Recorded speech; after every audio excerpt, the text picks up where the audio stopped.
19 février, paix et joie à vous tous, frères et sœurs qui nous recevez à présent. Jeûne et prière, c'est le thème que nous voulons aborder ce soir. Et voici l'heure de la confession, frères et sœurs. L'Écriture y prépare. Le jeûne l'accompagne, le cœur allégé, le peuple bénit le Seigneur. Il se remémore son histoire depuis Abraham. Il a conscience d'en être un agent actif.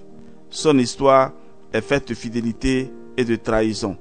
Celle-ci plonge nécessairement dans de cruelles épreuves qui sont la voie douloureuse de l'éducation des hommes. Cette voie débouche toujours sur la miséricorde de Dieu. Elle est infinie et ces événements bibliques ne sont pas lointains, extérieurs à nous. C'est notre histoire à tous. Écoutons ce soir le livre du prophète Néhémie, chapitre 9, et nous allons prendre quelques versets dedans jusqu'au verset 32. Alors nous suivons. Le 24e jour du 7e mois, les Israélites revêtus de sacs et la tête couverte de poussière se rassemblèrent pour un jeûne. Ils confessaient leurs péchés et lurent dans le livre de la loi du Seigneur, leur Dieu. Puis les Lévites dirent: Levez-vous, bénissez le Seigneur notre Dieu. Béni sois-tu, Seigneur notre Dieu, d'éternité en éternité. Que tous bénissent ton nom glorieux, qui surpasse toute bénédiction et louange. C'est toi, Seigneur, qui es l'unique. Tu as fait le ciel immense et toutes les étoiles, la terre et tout ce qui s'y trouve, la mer et tout ce qu'elle contient. Tu donnes la vie à chaque créature. C'est toi, Seigneur, qui as choisi Abraham. Tu as trouvé son cœur fidèle devant toi, et tu as conclu avec lui une alliance pour donner à sa descendance le pays de Canaan. Tu as vu la souffrance de nos pères en Égypte. Tu as fait de grands prodiges contre Pharaon. Tu ouvris la mer devant eux pour qu'ils la traversent à pied sec. Le jour, tu as conduit ton peuple par une colonne de nuée, la nuit par une colonne de feu qui illuminait leur chemin. Tu leur as parlé sur le mont Sinaï, où tu leur as donné des règles justes, des lois sûres, des préceptes et des commandements excellents. Tu leur donnas le pain du ciel pour leur faim, et tu fis jaillir de l'eau d'un rocher pour leur soif.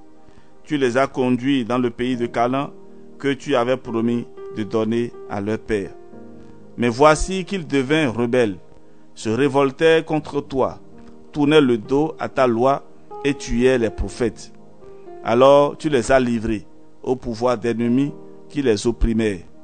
Dans la détresse, ils ont crié vers toi, et toi du ciel, tu les as entendus. Dans ton immense tendresse, tu leur as envoyé des hommes qui les ont délivrés des mains de leurs oppresseurs. Dans ton amour infini, tu ne les as pas abandonnés, car tu es un Dieu compatissant et plein de tendresse. Toi, notre Dieu, tu es grand, puissant et redoutable. Tu maintiens fidèlement l'alliance conclue avec nous. Parole du Seigneur, nous rendons grâce à Dieu. Frères et sœurs, vous pouvez reprendre cette belle prière et l'adapter à votre famille. Combien de péchés ont été commis par les générations passées, nos parents, nos ancêtres, qui ont brisé l'alliance avec le Seigneur. Mais le Seigneur, à un moment donné, a fermé les yeux sur nos péchés et il est revenu vers nous. Il ne nous a plus tourné le dos, mais il nous a envoyé de nouveau des prophètes qui nous parlent aujourd'hui. Et il nous demande tout simplement: revenez vers moi. Oui, parce que dans son amour infini, Dieu ne nous a pas abandonnés, car il est un Dieu compatissant et plein de tendresse. Alors, frères et sœurs, nous pouvons demander vraiment cette grâce au Seigneur. À présent, la bénédiction. Que Dieu notre Père vous bénisse et vous protège. Qu'il tourne vers vous son visage et vous accorde sa paix. Qu'il bénisse les ancêtres, les grands-parents, les parents de vos vies, et que sa bénédiction règne sur toute votre famille, au nom du Père et du Fils et du Saint-Esprit. Amen. Dormez bien, à demain.